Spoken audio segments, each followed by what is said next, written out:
I apologize for missing the intros on that. That would have been helpful for my notes. And so without further ado, Katie, I ask that you give us an introduction of yourself, and if you would get right into your presentation and discussion. And I know you want this to be free flowing, so folks, questions are welcomed. And from there, I'll let you take it away. Awesome. And I see we have just a couple other people that recently joined. Do you want to see if they want to do intros real quick too? Sure. So I see Styles, you're just joining us. Styles, if you could give us, your name, the organization that you represent, and your pronouns. And thanks for joining. Hi, Sarah. Hi, everyone. My name is Styles Najak. You can call me Styles. My pronouns are she, her, and I am representing Cornell Cooperative Extension, Orange County today. Excellent. Thank you so much. And I thought I saw Jamie. Oh, there they are. I'm going to let Jamie come on in. Hi, Jamie. Thanks for joining. We're just finishing up intro. So if you'd like to give us, your name, your pronouns, and the organization that you're here representing today, that would be great. Good to see you. Hi, everyone. I'm Jamie. I use both she and they pronouns, and I am from Poughkeepsie Farm Project. Great. Awesome. Excellent. Great. So hi, everybody. It's a pleasure to be with you all virtually in this wonderful world of Zoom. Have you ever looked at yourself as much as you had on video this past year? It's kind of incredible, but it's wonderful to be with you all. And Sarah and I spoke about a week or so ago, and they mentioned all of the great work that you guys are doing. And I'm excited to share some of my background and the work that I've been doing. And because we're a nice, intimate group, I'd love it if we can really have a discussion. So feel free to take yourself off mute, ask a question, put it in the chat box, raise your hand, however you want to do it. And I thought what I would do is share a few slides with you, and we'll go through, I'll provide some information, and then I'll take the slides off so that we can have more time seeing each other's faces. So let me see if I can pull this up.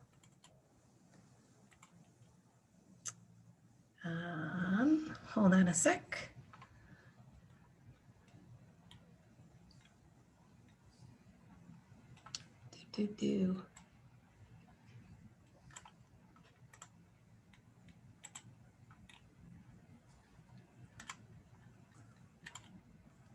Okay, do you guys see that on the slide? Yes. Fantastic. So as Sarah mentioned, I recently wrote a book. This is the beautiful cover that I love, and I'll talk about this a little bit throughout, and hopefully it can spur some good thought and ideas and questions that you guys might have. And just as a little bit of background, Sarah mentioned my title and affiliation. For those of you who don't know, so I work at the recently merged food banks of Connecticut Food Bank and Food Share. We are now one statewide food bank in the state of Connecticut. And in 2019, we created the Institute for Hunger Research and Solutions. And the goal of the Institute is to serve as a resource for food banks, food pantries, community partners to do these 4 goals: to increase access to healthy food, address root causes of why people are struggling with food insecurity, to identify best practices to reduce food insecurity. And we do that through research and evaluation, doing trainings. And my favorite part is goal number 4, which is really promoting a paradigm shift towards longer term solutions to hunger. And if you're interested in this work, I would encourage you to sign up and subscribe to our institute at foodshare.org/institute, where you can get our monthly newsletters. We also host monthly webinar series on various topics. And a lot of these are train the trainers, and I invite other folks from around the country to describe their work, and so we can share best practices. And then we also dig deep on some consulting services too. So part of my motivation for writing my book and my background of how I got here I think it was Kristen who was on the call who worked at the food bank for New York City. So it's a small world because I did too. Right out of college, I've always been struck by the social injustice of hunger in a wealthy country like the United States of America. So right out of college, I had a summer internship with the food bank for New York City, and it was my job to visit the different agencies that receive food from the food bank. I was a food bank monitor, and I visited a lot of food pantries. And this is one food pantry in Lower Manhattan on a beautiful Friday morning. And I got off the subway and I was walking towards the food pantry. And the line of people snaked around this corner and went long down on the sidewalk. And people would slowly move forward in the line. And as I got closer, I could see that the food pantry was in the basement. And those of you guys are close to Manhattan, you probably know Manhattan. It's one of those classic, walking along the sidewalk and there's like the hatch door that opens up onto the sidewalk. The pantry was downstairs. And when I went down, you could see there were volunteers that were pre-bagging the food, and they would hand it one volunteer to the next, to the next, to the next, up the steps, up onto the sidewalk, and hand it to the next person in line. And it was not glamorous. It was really not a very dignified way to seek help. I knew that the people were very grateful to get the food, but it was very clear to me that we could do better. And unfortunately, I visit a fair amount of food pantries today in 2021 that often look pretty similar to how this did in 1994. And that was a lot of my motivation for showcasing and highlighting a lot of the innovative, wonderful, awesome things that are happening around the country, but also inspiring folks to think bigger, to dream bigger about the work that we do, to look for longer term, more holistic, dignified solutions. It sounds like you guys are pretty familiar with this, but it sounds like you're very focused on food system work, which is really awesome. I spent a lot of time focused on community food system type of work. I worked at the Hartford Food System with Mark Winnie years and years ago. And I think we often overlook food pantries and food banks as part of this overall food system. We think of grocery stores, community gardens, corner stores, farmers markets. And the vastness of our charitable food system is important to recognize, and the collective impact that we could have if we partner more closely together. So as you may be familiar, Feeding America is the national organization based in Chicago, and they oversee the work of 200 area food banks. There are also about 170 other regional food banks that are not part of Feeding America. If you're not familiar with Food Bank News, it's a great resource, and they highlight a lot of the work of these 370 food banks, who then serve food, collect and distribute food to over 60,000 food pantries, meal programs, mobile food programs. So we know that millions of Americans rely on food pantries on a chronic basis, and that these food pantries and meal programs are really part of our national and local food systems. So when we think about sustainable local food systems, like how do we make this the intersectionality of the different components of this work? When we think about how our food is produced, the local farmers, retailers, et cetera, and who has access, who is left out of equitable food access, looking at consumption patterns, making sure that they're culturally appropriate. I would encourage you to think of the role that food pantries and food banks can play as part of this work, and how we might partner more together as part of this sustainable food system model. Some of the key themes that I highlight in my book are that we in the charitable food system, I think we're doing good work, but we can do better. And I try to inspire folks to dream bigger and aim higher than we have in the past. And the book is also meant to be very action oriented. It's not just, here's this problem, let's focus on the issue, the problem, but at the end of every chapter, there are action steps that you can take in your community today. And I really encourage this paradigm shift of moving away from a focus on charity towards more of food justice. Most food banks and food pantries, we measure our success in pounds of food. And I think we can shift the paradigm to really focus on the quality of that food, the nutritional healthfulness of that food. Shifting away from an emergency mentality, thinking about our work as emergency programs that are short-term Band-Aid responses, and moving the paradigm towards one of empowerment. How do we empower the individuals that we serve and empower our organizations to look towards longer-term solutions? So it's less of a transaction of moving food and more of building relationships and having transformational change for the individuals that we serve and for our communities.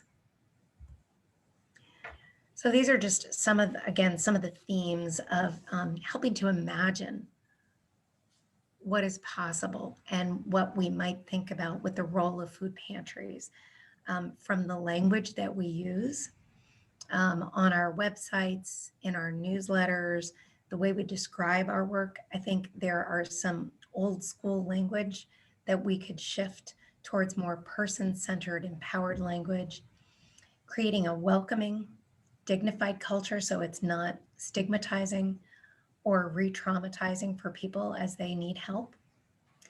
Focusing on client choice where people can choose their food like they would at a grocery store. Promoting healthy, nutritious food. A lot of opportunities for connecting with community programs. And that's a lot of where I see the work that you all are doing is a great intersection of these types of new partnerships. All food pantries and food banks rely very heavily on volunteers. We would not be able to do this work without volunteers. And yet, from my experience, I think often there are opportunities for trainings and focusing on best practices for the role of volunteers, because we know they mean well, but can sometimes be stuck in old school mentality that it's not as empowering and based on best practices. There are a lot of opportunities to create food pantries where we're not just providing food for today, but addressing root causes so that people can graduate from our programs. These pictures here are from a fantastic food pantry in El Paso, Texas. And on the bottom photo, there are some graduates from their Fresh Start program who are building stability, self-efficacy, and self-sufficiency in their lives. And many new opportunities for promoting more equity in the work that we do. Just a few examples. I know that you all are focused on healthy local food, sustainable food systems. There's so much great work happening in this, and rethinking what a food pantry can look like. Most often people think of a traditional food pantry model where it's all non-perishable cans of soup that's kind of in the back closet tucked away in a building. There are a lot of really great examples of how we can reinvent the way our food pantries look and feel so it looks more like a farmer's market or a grocery store that's empowering. We have a stoplight nutrition system that's called SWAP, which stands for Supporting Wellness at Pantries. And we can rank food nutritionally based on saturated fat, sodium, and sugars, so that you can design a food pantry with using behavioral economic strategies so that the green items are at eye level, and then yellow and then red items are less prominent, to having glass front refrigerators, shelves, shopping carts, and other wraparound services. So again, this is very much about a paradigm shift of reinventing the way that we think about this work, the way that we talk about the issue of hunger and food insecurity, putting the people that we serve at the heart of what we do. This is totally what motivates me, is thinking of typically the single mom who is shopping for her kids. How do we make it better for her to manage her food supply for this week, but most importantly, so that we can change the cycle of poverty and food insecurity for the next generation. And this is my contact information, my email. And then I'm going to stop sharing my screen so that we can just dive deep into conversation. Does that make sense, Sarah? Yeah, absolutely. Great. Awesome. Excellent. Thank you so much for that presentation. And I know I have a few questions of my own. However, I want to offer space for folks to ask questions that have come up for them. And again, Katie, just so you're aware, we are operating, most of the group that is with us today are participants in the Food Systems Coalition. However, we do have folks that work directly in, the emergency food access world and other parts of it. So there's a lot of different kinds of perspectives. Yeah, great.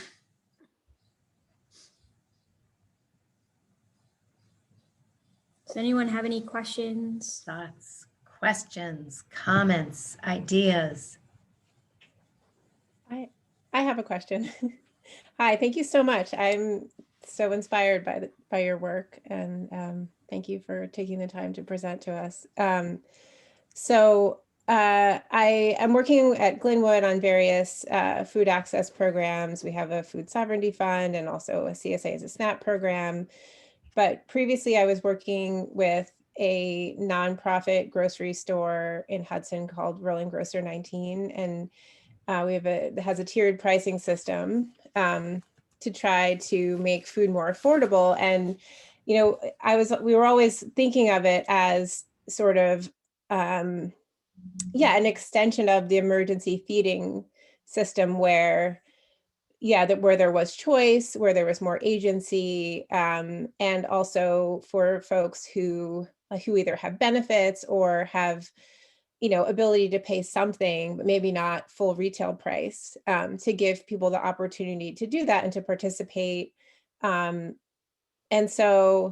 I'm wondering, I don't know of any other models like that out there, and I don't know if, and it was hard, I think, to make the case to funders that work was sort of meeting a food access need in the same way that the traditional sort of emergency food system is. I'm just wondering if any of your work has sort of touched on these more for-profit models, or if there's anything that you've seen that's out there.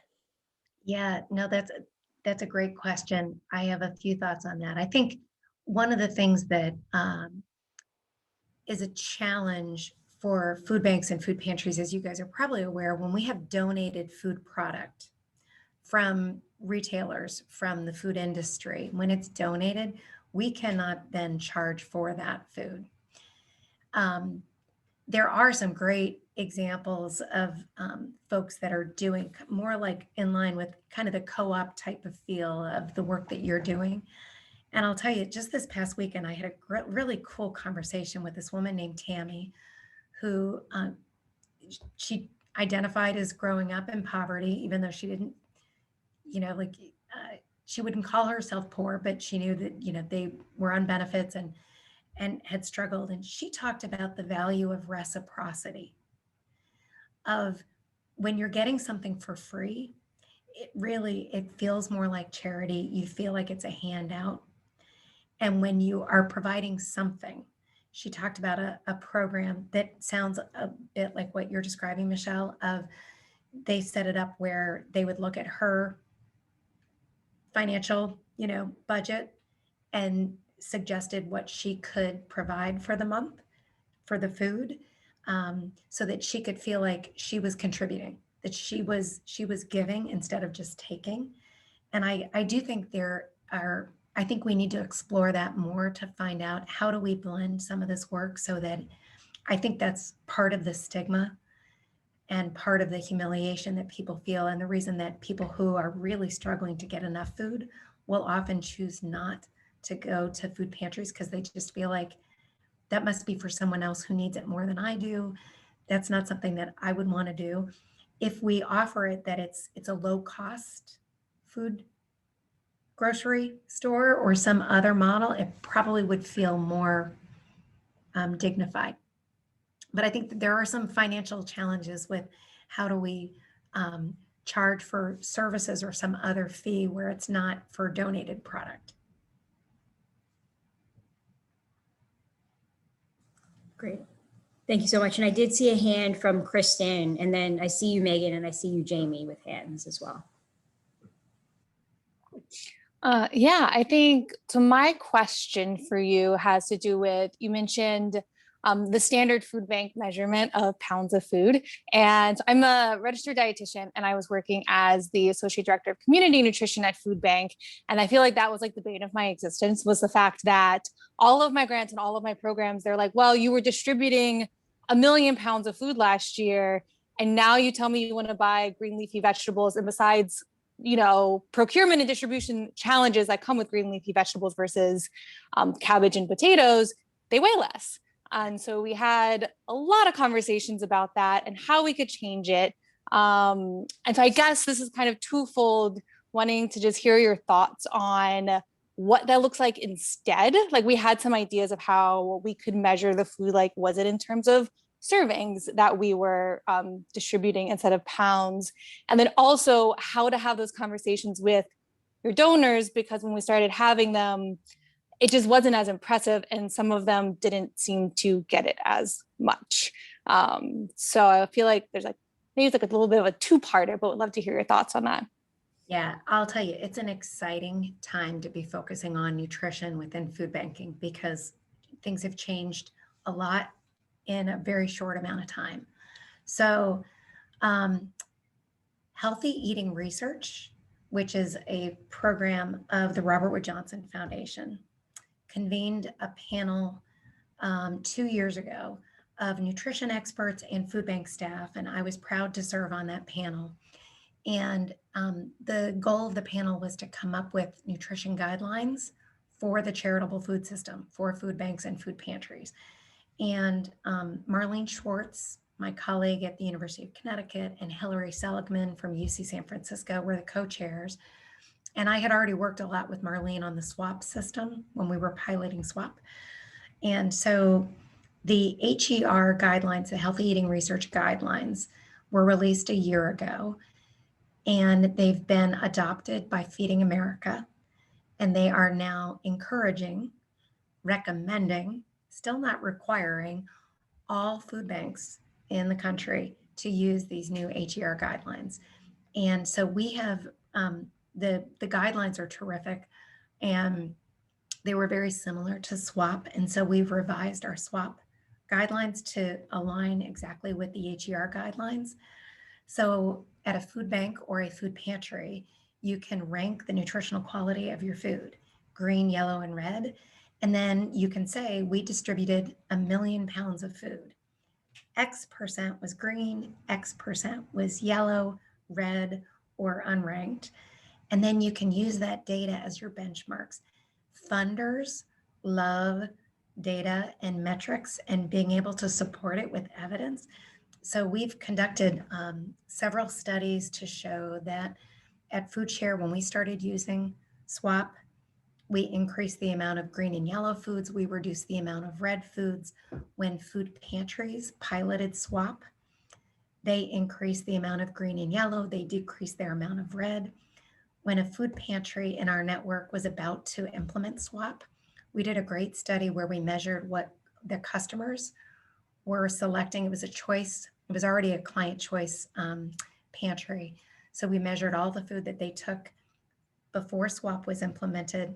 And then a month after SWAP, and the signage was up and all that highlighted nutritional education. And the amount of the food that the clients selected was significantly more green, significantly less red once SWAP was implemented. So to me, that's going to be the way we're still likely going to be reporting pounds because we move a whole lot of food and it is impressive, but now we can put another metric to it. And the really cool thing is then we can think upstream And we use data and we have donor reports, so we can go to our food donors and say, we have a nutrition policy. We're really focused on the health and nutrition and the wellness of the customers that have disproportionate rates of chronic diseases. Will you help us to support more green and yellow foods? We really are not looking for these red food items. There isn't demand for it. It's not great for our metrics, so that it's going to improve the supply at the other end too. I hope that helps. Excellent. Thank you so much. Megan, I see a hand from you, and then Jamie. Yeah, thank you so much for this, Dr. Martin. Such good data and examples to think with. I've been trying to figure out how to articulate this question that I have, which is around some of what you were saying about the dignity of the person who is procuring the food for their family, right? And I think as some background, my world has been in agriculture and restaurant work and food systems, and I've been learning more and more about food access work, and I felt, as someone who's really interested in ideas of like the right to food and food justice, some difficulty in communicating to people who want to work on that food access work with me about like the appropriate way of thinking of it. This is real. I'm going to use an example. This is what made me want to ask you this question. Yeah, So sure. when I was managing a farmer's market, we had volunteers operating our SNAP payment system, right? Yep. And the neighborhood it was in was a rapidly gentrifying neighborhood.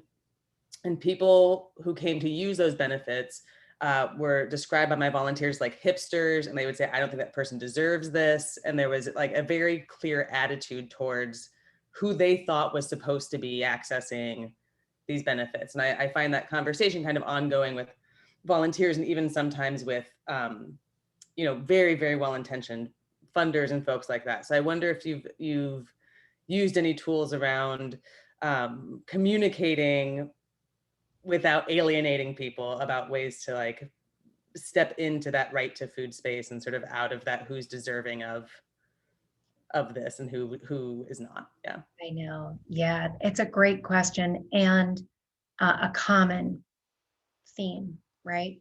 That I think we have a lot of stereotypes of who's deserving, who's hungry, who's poor. Well, you can't be overweight or obese if you're hungry. That can't exist, right? If you drive in a certain car, if you look a certain way. I wonder in some ways if we can use COVID and this pandemic as an example of being able, I think it might hit home for folks that clearly, there were many people who lost their job by no fault of their own, and people who had no idea that it was going to last this long, and having some appreciation for, there, but for the grace of God, go any one of us. It's hard if you've never lived it, if you've never experienced it. I also think it's important to highlight the voices and the experiences. So data is great. I'm a big fan of data. And I'm also a big fan of combining quantitative data, numbers, and statistical analyses with qualitative data. You put a quote, you put someone's story, you put their beautiful face on an imagery, that it's not this broken down person who just has needs and problems and we need to fix them and solve their, right? None of us want that. But what if we flip that around and show someone who's, dreaming big thoughts for their kids, and they're doing this because they want a better life for their children. And, those stories abound, and how often people will wait until they're really, really struggling to seek help. And very often when you flip to a client choice model, people won't take as much if they don't need it. They know there's someone else who needs it more than they do. Shedding light on some of those examples. I have a few examples. I have a whole chapter on the language that we use in the work that we do, because words are so powerful. And, sometimes too, like if you're working at a farmer's market and someone's going through that experience, or you work at a food pantry, sometimes I think, what about having a day where your volunteers have to switch roles, have them walk the line, have them, say you're using SNAP dollars today, and go up to the line and explain to them that, okay, What would your experience be like? What kind of questions might you ask? How do they feel maybe if they're in someone else's shoes? That might shed light too. Excellent. Thank you. Awesome. Take that. Great question. Awesome answer. Jamie?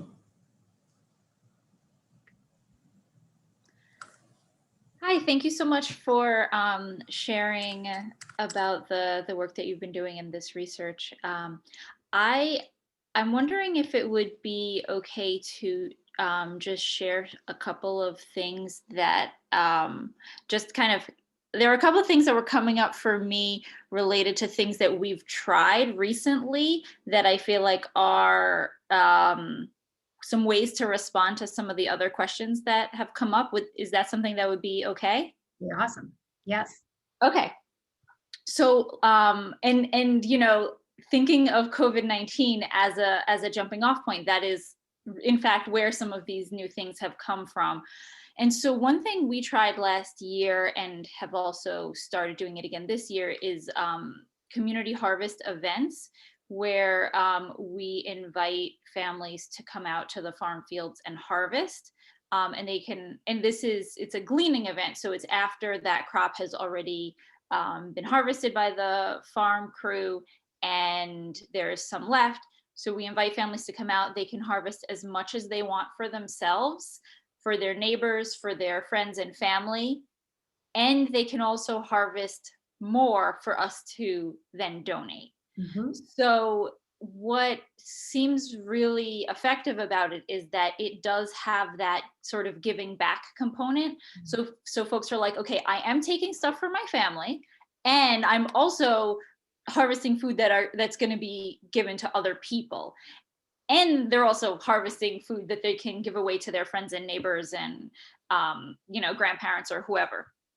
So so that's been something that I think has been really effective. And it's like, it's a fun event. It's like a thing that you take your family to. So it's not, you know, it's a program with fun and dignity to it. It's not a charity activity at all. Exactly. Yep. I love that. Yeah, and then another thing is we did a meal kit program last year, and we promoted it for, you know, Poughkeepsie youth, students at Poughkeepsie schools, and we promoted it as like an enrichment activity for children and families. But at the same time, it was providing food for families, but it was billed as like, this is a learning activity that, you know, children can do at home while they can't be in school, and it's educational and it's fun. But then again, it was also providing food for the household. So that filled up so fast because it was like, okay, this is fun for the kids, but again, it was also getting food. And then just that's a great example of just, it's the way that you frame the program. If you set it up as free food for families in need, it has a totally different feel to it, right? Yeah. Yeah. And then the other recent thing that popped into my mind to share when Megan was talking is that we just revamped our volunteer program. And so we are doing a volunteer orientation for anybody who wants to volunteer, and really talking about the work and the mission and the way that we think about our work and the values that we want to include. And then we're also like really being thoughtful about which roles different volunteers are going to be able to have based on the way that they have engaged with us, and you know, things that we know of them and learn of them. So that way it's really thoughtful, and that folks who might be coming to pick up free food or something like that are going to engage with somebody who's going to be just like fully thoughtful and respectful the whole time. So that's just a new strategy that we are working on. That's terrific. Yeah, I highlight, there's a whole chapter on volunteers and talking about, you know, doing trainings like that fully around customer service and hospitality. And also encouraging, having the guts to say, if you have a volunteer who loves volunteering with your program, but they're really toxic to the people and they're really disparaging, having the guts to say, I'm sorry, but this is not part of our value set. And you will get by without that volunteer. I know you lean heavily on volunteers, but you can say no to a volunteer. Yeah. Thank you for sharing those. That's great. Cohen? Hi, thank you, Katie. I look forward to reading your book because probably this question, there'll be answers to this question in it. But I really appreciate your emphasizing the importance of language, because it definitely frames the way it informs how we act. And you use the word not to criticize or nitpick, but you use the word serve. And so I'm just curious, and we talk a lot about that word in our organization. Well, we're not an organization, we're a coalition, because we're trying to be, non-hierarchical and sort of horizontally structured. And so I'm just curious what it really looks like for an institution to be truly in community rather than purporting to serve community, and how, and if there's other language suggestions you would have for, like, do we use, we have a lot of problems around the word recipient versus, because we're all members of the community that are volunteering. So yeah, just that word serve is like something that is really sticky for me, that I'm curious what your thoughts are on about. Oh, that's so interesting. No, I appreciate that. And I'm trying to think of, like if we're thinking more of a community, less hierarchical, what the verb is, right? Do you have suggestions? I don't. I always just say community member. I use a verb that's I identify like a community member that is delivering food versus a community member that is receiving the food. Mm-hmm. So to not use a noun of a recipient, and just the serve sounds is sort of like in that transactional Mm-hmm. realm. So it's a question for everybody. Yeah, I'm going to think on that one. Yeah, because I guess, I think of it as a lot of people think of it as, kind of a calling and the work that we do, that we're in service to others. But I could see how that could be negative too. I'm going to think on that one. Yeah, and if I could add to that point, I've been thinking about the use of that word as well. I think it may have come up in a discussion that we've had previously. And besides using more transactional terms like provide and distribute, I was recently thinking about using the word share, just because it does extend, and it builds that community that we're trying to restore, or help to cultivate. And in that, we share what we have with others who might not have as much, but it doesn't take away any dignity in that providence. Again, transactional terms that could, I hear, and it gets tricky when you are providing meals or packages of groceries or offering space so folks can, make their own choice. So it's a tricky dilemma when it comes to that, but I do agree. And I do value that chapter on language, because I think that's the low hanging fruit that we could all, help to kind of tick away at little by little as we start to use different kinds of words to describe the work that we do. Mm-hmm. Great. I also like the word offer. Mm.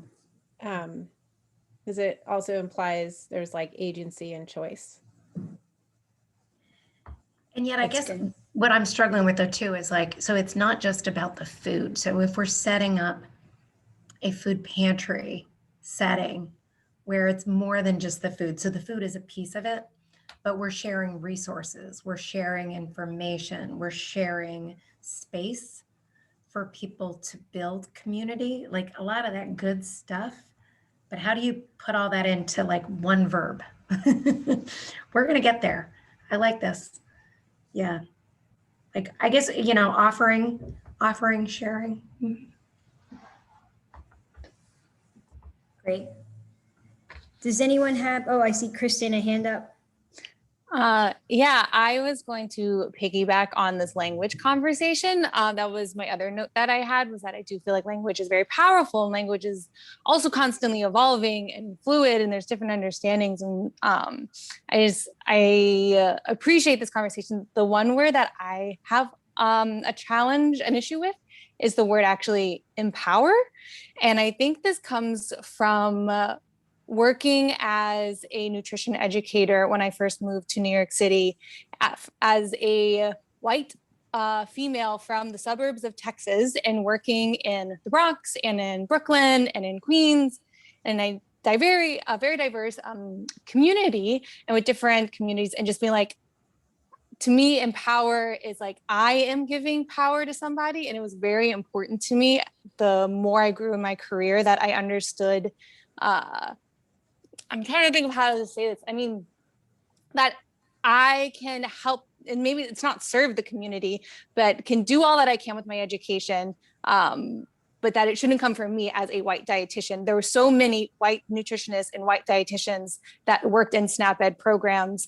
And I think that there's been an acknowledgement of that, hopefully, and a little bit of a reckoning and of education. I actually signed up for Soul Fire Farm's anti-racism in the food systems training for tomorrow, which I'm really excited about. But it all just comes back to this word empower, of like, there doesn't need to be more white people going into different communities of color telling them how to do what they need to do, or how to do what they should do, or just any of that.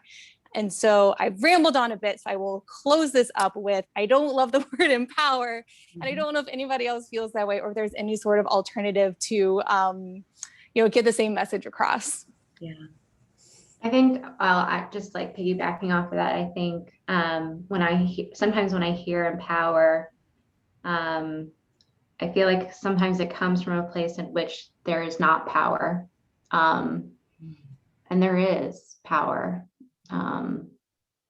It's just often not recognized because it doesn't fit sort of the confines and norms in which we recognize certain types of power. But yeah, and I think I learned going into these communities too, and teaching a lot of these women who were in my classes. They taught me so much. I would go in and I'd be like, here's my little SNAP Ed program, and I'm going to teach you just say yes to fruits and vegetables, and here's the recipe that I made. And they're like, honey, we have got these amazing recipes. We're going to show you how to cook. And we would do these potlucks, and they would bring in this food, and I was like, why am I here? I don't need to be here, but I was there, and we created a lovely group together. And I was like, how can we get something else out of this? So yeah, there was power there. There was knowledge. It didn't need to be me giving it to them. Maybe I could just help to facilitate it coming out, for them sharing it together. And I was just kind of like the little person gathering people in the space. Yeah, Kristen, I empower is one of those words that I've thought about for a really long time, and that bothers me also. I think it's often misused, because I think I think when we use it in a way where we're saying like we are empowering someone else, I think that's really problematic. And I think thinking about people empower, you can only empower yourself, really, right. So we can hold space for empowerment to happen.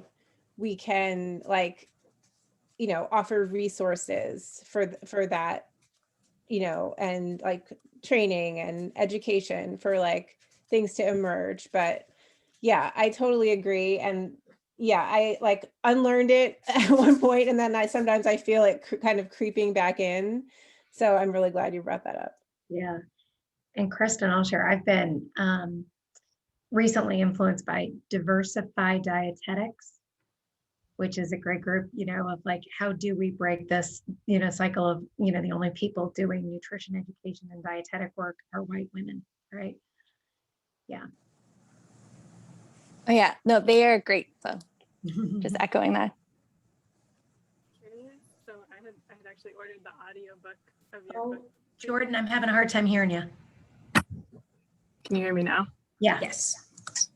I'd ordered the audiobook of your book previously, and then it came in today because it was the day that it was released. So I had listened to the beginning of it on a walk today, so I was excited about this, but and I noticed there was like and I haven't, have read only the very beginning, but I noticed there's a component of motivational interviewing that you suggest, which I feel like sort of pertains to this part of the conversation about like what is empowerment.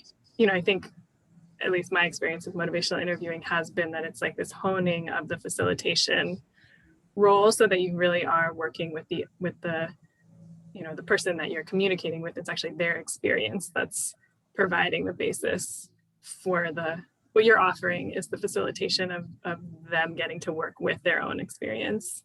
Totally. And so I'm curious about just how you see that. Like there almost seems like you're advocating for sort of a coaching role in a food pantry setting. I am. Yeah. Oh my God. And I can't believe my book. I'm just hearing for the first time that it's out today on audio because I knew it was coming, but I didn't know today was the day. So thank you for letting me know. Yeah. So like how we ship this model. So part of the premise of my work is that it takes more than food to end hunger, right? The food can be the literal, the figurative carrot that we know if you're struggling with food insecurity, if you don't have as much food access, you need the food. But how do we provide a space that's more dignified, more empowering, maybe empowering, not empowerment, but then also helping to identify what are the other challenges that are going on in a person's life that make it difficult for them to get enough food, right? We know that the food is just the tip of the iceberg. It's rooted in poverty, systemic injustices, inequalities, et cetera. So one of the things that we've done over the last decade is training coaches with motivational interviewing skills to work with individuals to identify what are their goals. Motivational interviewing, if you don't know, it's a lot of social work practices, but it's very strength-based. It's non-judgmental. It's a way of being with people. And so it's saying, this is your journey. Let's draw out of you. What are the things that you are working on? What are your goals? What are the things that are challenging you?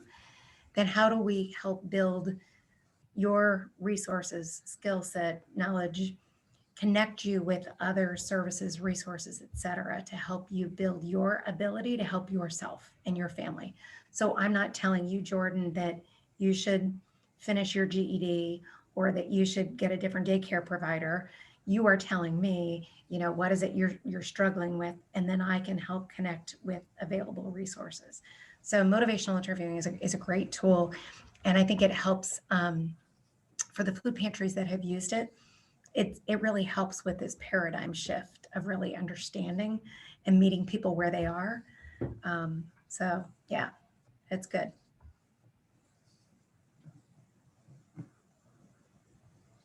Great. Does anyone have any other questions?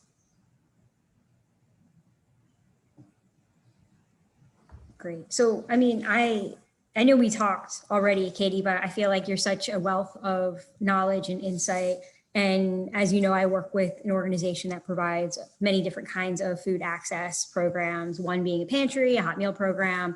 We have a fresh market that does charge for food. So we are incorporating different models. And I really appreciate, the work that Michelle has done with the rolling grocer and the fair share price, and that, more equitable model to bringing consumers together, regardless of how much they're able to pay or not. And I'm just wondering if you've ever worked with an organization who has practiced this kind of model, meaning, there are different levels of prices, and then also incorporated offering food for free with that, in that same kind of brick and mortar space. Understanding that folks right now, especially through the pandemic and experiencing longstanding financial hardship, need free food from time to time, depending on what their budget looks like and what's occurred.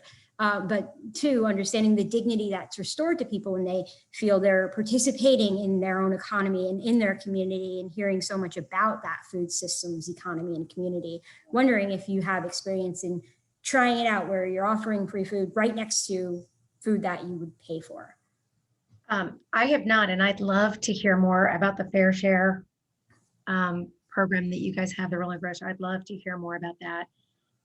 Food Bank News, which is this trade publication that comes out monthly, they just recently highlighted a food bank, I think it was in Oregon, that was doing, it sounds like something similar. And Megan's nodding her head, so maybe this is true. And I don't know. Yeah, go ahead, Megan. Oh, no, it is true. That's all. I was just concurring. Good. So I think there are models. I think from my experience from years ago, with some co-op work, I think there were co-ops that really had a hard time finding their footing, and it was a tricky model. It sounds like you guys have had some of that experience. And I don't know of examples where you have free food and some paid food, but I just think we need to think out of the box. We need to reimagine some of this work. We have to think differently and not get stuck in this is the only way to do either food procurement, emergency charitable food versus for-profit food models. I think there's so much innovation that's happened because of COVID that was already happening, pre-pandemic. We just need to build on that. And likely, I think the other thing that we're learning too is how do we engage people in our community that would be recipients of this type of program and help them invent it with us and say, okay, here are a few different options of how we might do this. What would make the most sense for you? What would you want to take advantage of? What are we missing here? What are some of the barriers, and help us think through this, because I don't know of a perfect model out there that has this all figured out. Right. No, and I appreciate that, and appreciate, your work in helping organizations make the transformation. And part of, what I do at work is fundraise. And a lot of, the transformation making comes with capacity building, infrastructure improvements, and the need for more money. And so one of the challenges that I face is how to communicate to folks that are supporting us and have supported us for years that now their money might be going toward us making this kind of change. Folks that may be used to making a charitable contribution and being completely satisfied with just that, donating money and not necessarily not caring, but not really interested in understanding the path of those funds, like how far they've gone, and just trying to bring our donors along with the transformation. Right. And there's probably yes, I think there are some donors that are very happy with the standard work that we do. They're very happy with that. They'll continue to fund that work. And we can likely tell them we distributed 1 million pounds of food to more people this year, and they will be very happy. And I think there are a lot of newer donors, some existing donors who've been funding us for a long time who are saying, we've been funding you to do that for a long time. We really are more interested in outcomes. What happens to the folks who are receiving those pounds of food? Tell us more about the impact that you're having in the community. I think there are more funders and donors who are looking at some of those metrics. And I'm hearing from folks that really want to see more of that impactful work that we do. So you may need different messages. And I think some of that is being a really good development officer is having those relationships, those conversations, and finding out, you guys are doing so much great work in your community. As you explain that, I always like talking with local funders, especially who I can talk about the array of programs that we are doing and say, what resonates most with you? Like, what do you really want to fund? And it's sometimes shocking. Like, I was working with a health insurance company, a rather large one, describing the work that we do. And I figured they would be all over the nutrition stoplight work, the swap work, their health insurance company. They were all about root causes because it gets at the social determinants of health. So they were like, tell us more about your More Than Food program, the motivational interviewing you're doing with clients. Like, they were all about that piece. So some of your funders may surprise you too. And I think sometimes we underestimate the capacity of our donors and what they might be interested in. Right on. That's the motivation I needed just to give it a try. I guess it's about trial and error. Yeah, And the good ones will stick with us. yeah, yeah, yeah. Great. Excellent. And then I just had one more question of my own. I don't want to capitalize the questions and I want to offer more space for folks to jump in. So I do wear another hat as the chair of our local legislator in the city of Poughkeepsie. And with that, you know, I have a more intimate understanding of the needs that exist in our community, even beyond food.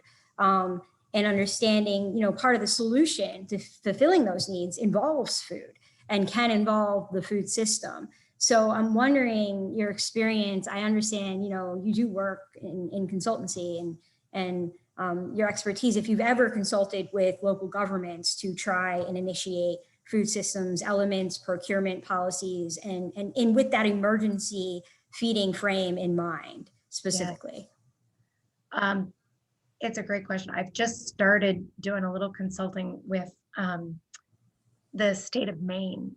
Maine has done some really cool, innovative. So ahead of the curve. Yeah, and they keep pushing it. So it's kind of like Oregon and Maine on the opposite, you know, coast. So we got our like progressive sides here, but they passed some legislation that was kind of pie in the sky. It was like, this is where we want to go. That wasn't super community driven. And now they're coming back to the table to say, okay, how do we make sure that this is going to be sustainable and longer term? And so I'm working with a bunch of groups to dig deeper. And I'm working with this great consulting group here in Connecticut called Theo Partners. And they are really working very, very grassroots and saying, let's talk with the people with lived experience and make sure that we're getting this right, that it's going to be, you know, from grassroots up so that it's really going to work. So we'll see. But they've had from the food bank, Good Shepherd Food Bank in Maine has had procurement standards of really making sure that they have X percent, I don't know what their percentage basis is, to procure local food. To really make sure that it's healthy, nutritious. So, you know, there's so much that we can do. I would say more food banks are passing nutrition policies. So that's at the food, you know, the organizational level.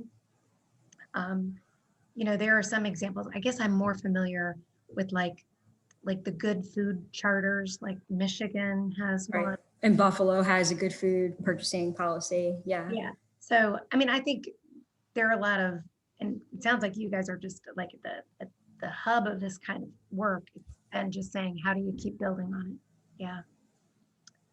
I have not worked with Shelley Pingree. She's a congresswoman that's done a lot of work around food.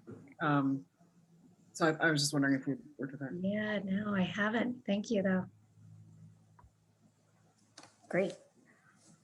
Does anyone have any other questions?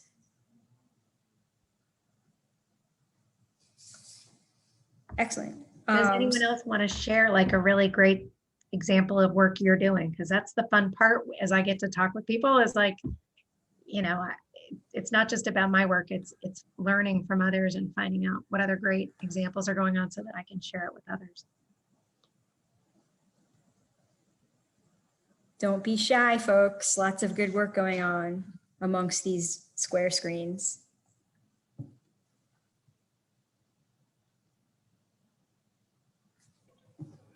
I'll share. And first off, Sarah, now you know why I'm going to move to Maine in 5 years.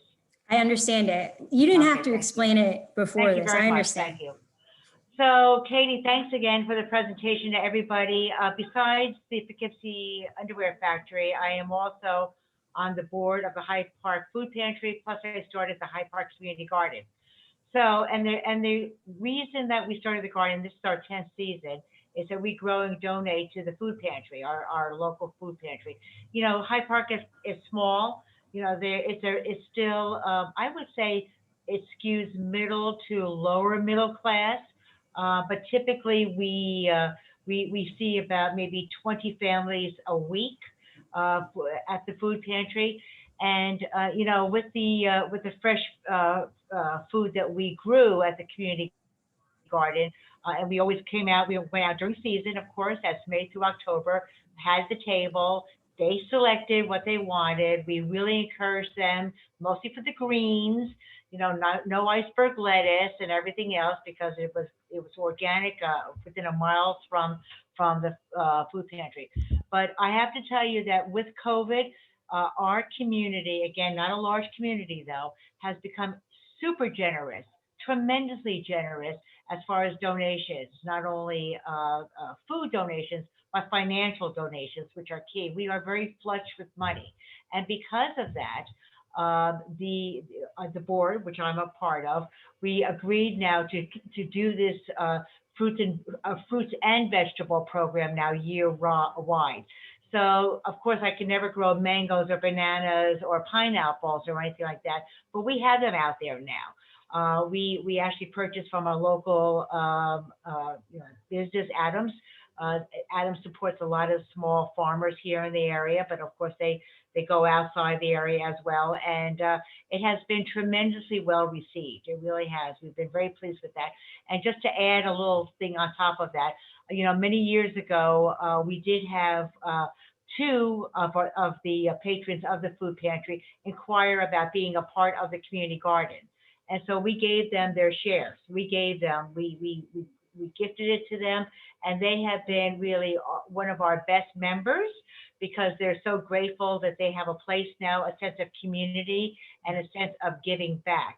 So, you know, for me, one of my big agendas is to really link new community gardens with food pantries. I think it just really helps so many people on so many different levels. So, and especially last year with COVID, believe me, personally, with the political noise and the COVID noise, for me, it was so peaceful to be out in that garden and just to be there, right? That's it, Styles. And also to just relate to all that. And it was, you know, and to have the kids more involved. I have the kids programs that I work with. So I just wanted just to put that out there for everybody. So. I love it. Well, I like that. I don't know who I can attribute this to, but someone once said, the most important word in community garden is not garden. You know, it's how do we create the spaces for building more social capital, and especially having people from, you know, All walks of life. Different walks of life who can share space and time and stories and all that good stuff, that you break down the barriers and the hierarchies. Yeah. Yeah.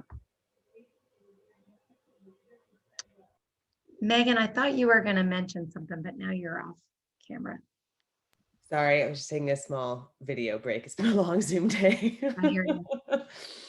I mean, I know folks on this call are familiar with the work that we've been doing. As I mentioned, Glenwood's work is really based in the agricultural sector. So thanks to the inspiration of a lot of folks on this call today, we were able this year to formally launch a food sovereignty fund that is paying farmers at the start of the season to grow food for food access projects, various community-led food access projects, trying to address some of these issues of food that is hard to get or hard to like justify within the existing framework of charitable food giving. So we're like up to our eyeballs in it right now. It's really fantastic. We've got 17 farms. They are all led by people who identify either as BIPOC, LGBTQ+, or women.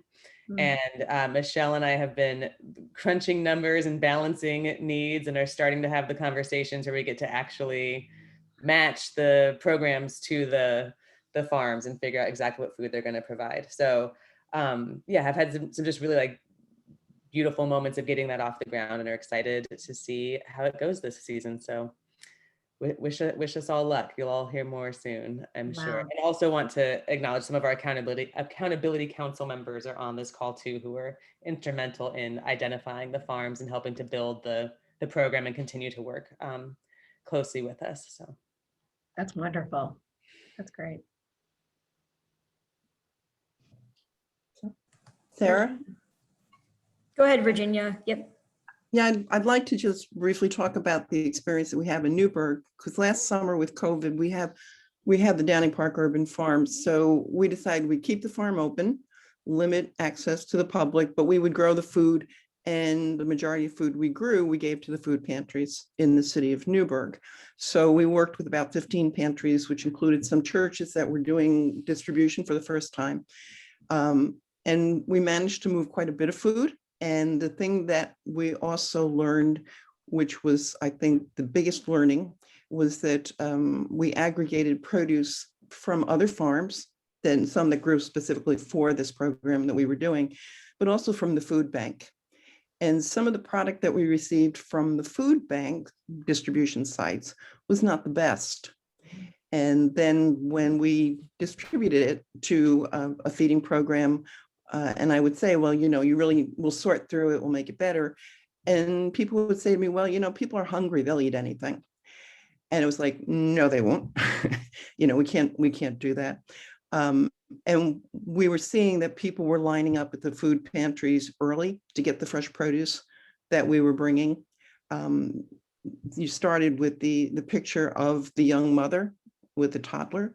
That's etched in my brain from one of the sites that we distributed to, where there was a young mother with a stroller and a little guy hanging off the side at 4 o'clock in the afternoon, waiting for fresh produce to bring home. It's the same that we would do for our own families and our own children.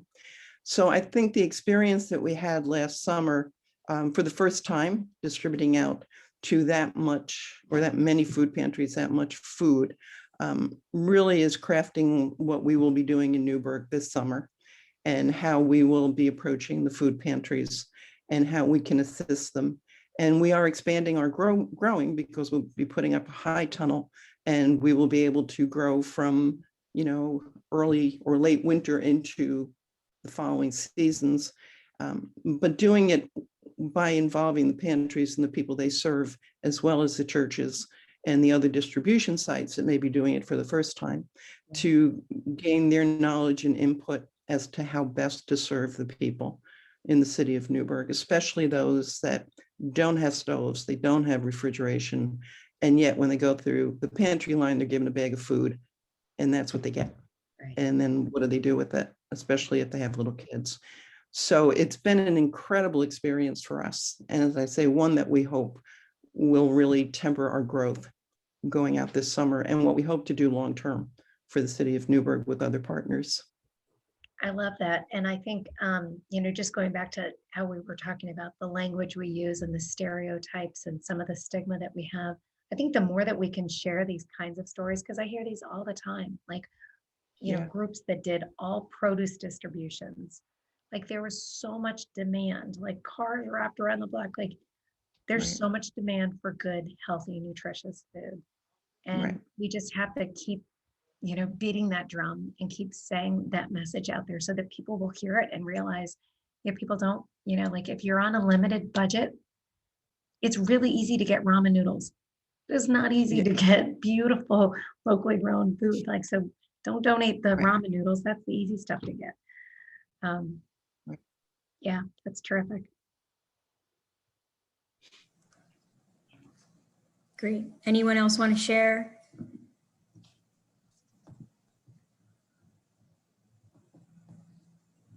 No? Okay. All right. Well, I can assure you that every single person on this call is doing incredible work. And I feel grateful to be working with all of you. And Katie, I feel so grateful that you joined us today. And I know that many folks will want to remain in contact with you. And I will send, as a follow-up to everyone, this recording, as well as the links that you provided on your slideshow.